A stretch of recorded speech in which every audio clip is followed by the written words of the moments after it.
Okay guys, VECTORSCOPE. I usually use the VECTORSCOPE for skin tones. Let me take off something over here so I can explain better after. So the VECTORSCOPE, it's usually used for if you want to have a color consistency, because you can see everything of your colors in the VECTORSCOPE. Here you can see the red. There is some boxes over here, as you can see, and those boxes are red, yellow, green, cyan, blue, magenta. Those are the boxes over here. So I usually use the VECTORSCOPE for my skin tones. So for my color correction, I'm good like this. Let's see also how it changed. From this, it was like this with the color transform that I show you in the first video, and like this with my color correction. So I think it's better mine, because it's brighter, the colors are almost the same, there is not too many differences here, but it's brighter for sure, so I like it more than this one. But this one, I repeat, if you want to do something fast, it's perfect to use it, because it gives you the good starting points. Okay, let's go to the VECTORSCOPE now. I'm using the VECTORSCOPE for skin tones, as I said, but usually used for consistency of your colors in all of your images. The scopes are used so you can match up all your images on the video, on your video. If you are doing a film, you maybe have a shot from an ARRI, a shot from a Red, and a shot from I don't know, Sony. So you have to match up all those images, and every camera have its own sign color, and you have to work with all of them. So you have to match up all the colors so everything seems good. That's why you're using scopes. That's why scopes are so important, and everyone who are video maker or a video editor or he's doing his video anyway, he have to know everything about scopes and how to use them, at least the basics. Those are the basics. So, VECTORSCOPE now. There is the boxes over here, I just said what everything it is. You can go over here, there is also the extents like it was on the waveforms, and it is also in Parade, but I didn't show you, but it's okay, I'm not here to show you everything. I'm trying to show you the super important things and the basics. Okay, so let's clear out something.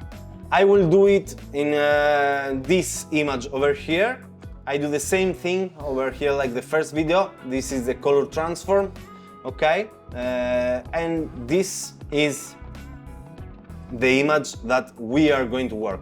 So I'm going only for refreshing you the memory fast, how I'm using my waveform and Parade to balance my image, to color correct my image at first place.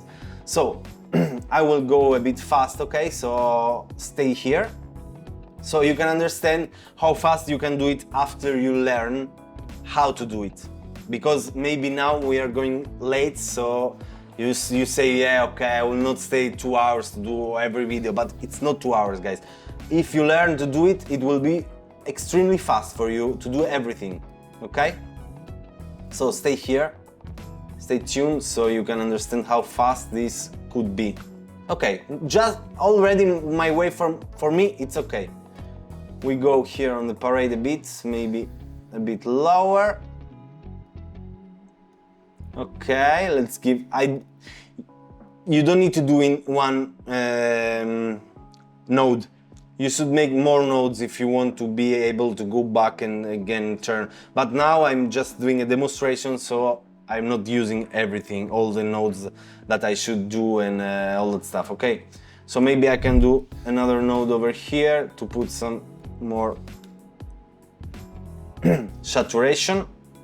I will give some contrast. Yeah, as you can see, my white balance here, it was almost perfect, I can say. The greens will be dominating here because, as you can see, the leaves are green, there is a lot of greens in the image. So maybe some points will be dominating from greens. It's okay. Don't change everything. It's okay. Yeah? Understood? Yeah. Okay. And here we are.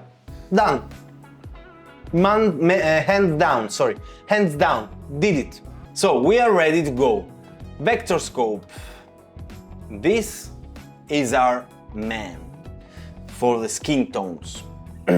As you can see, we have also here the display quality focus, so we can see everything over here where is our skin tones.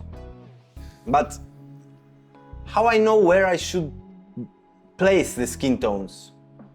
VECTORSCOPE is very smart, guys, because it have an indicator that it said show skin tone indicator. So if you press it, wow, you can see here your skin tones should be in this line and maybe in this line. It will be perfect, but maybe sometimes you need it more to the right part.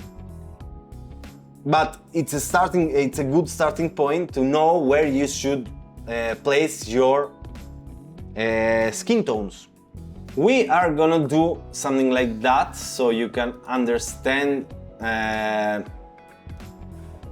This is a trick, so you can see where exactly are your skin tones. Maybe we can do it also better. We can do it like this. We can use a mask over here. So we take only the face, and then we were gonna use this one so we can take only the skin tones. Yeah, we can try to take the skin tones. Okay, and understand where exactly those are. Now, we want to change the skin tones maybe because it's not here, but I cannot see very good because it's so small. What's about that? You can go and show 2 per zoom so you can see better where your skin tones are. And after you can go and change whatever you want over here. So you can go over here, let's say, and you can take your skin tones a bit higher maybe. Okay, you can put it right here. And let's see, from this to this, you see it was green a bit, the skin tones was green. But now it's more natural, it's more red. That's why I'm using the VECTORSCOPE usually. Maybe also for consistency of colors, if I want to see the greens of the previous image and the new image I'm just creating. So I'm do the mask from one, I take the steel. Maybe in another video I can explain better, but not in this video. Another thing that you should know about the VECTORSCOPE is that if your colors going over that box or in that box, so if like this over here, that means that they are oversaturated. But how is that possible? Where is oversaturated over here? Because I can see that my colors are over, and a lot, I can say a lot over my yellow over here box, but I cannot see any oversaturated. This is because I have the double zoom, okay? If you put it back, you can see exactly the real distance from the middle to the yellow box of your image. If I want to take if I want to clip something, I will show you how it seems. It seems like that. Anyway, there could be some images that they will be too much saturated and you will not be able to understand if you are clipping. Here you can see if your colors are clipping or not. That was all about the scopes. Usually I'm using. There is also the histogram. I will go fast over here. It's like photography. I don't know if you are familiar with that. You read from left to right. You don't have to go, if you go over this part, you are clipping your whites. If you go down from this, you are clipping dark. The same thing with the waveform and the parade. And that's the histogram. This one it's a bit different, so we were gonna talk in another video maybe, because it's more difficult to explain. I think I explained everything, the basics one, so you can color whatever you want.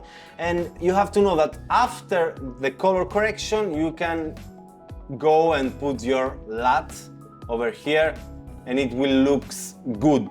That's why your LUTs are not looking good, or sometimes are shitty and you're saying, but why here is like this and in my other image is like this? Because you didn't color correct your images. That's why you should color correct your images, guys, all your images, and then you are going to the color grading part. That's why. So I'm sure you learned something about the scopes, the basics one, so you are ready to color whatever you want. If you like it, hit the like button, subscribe my channel, comment something. If you have some question or something, I can answer it down below in the comments. That was it. See you in the next video.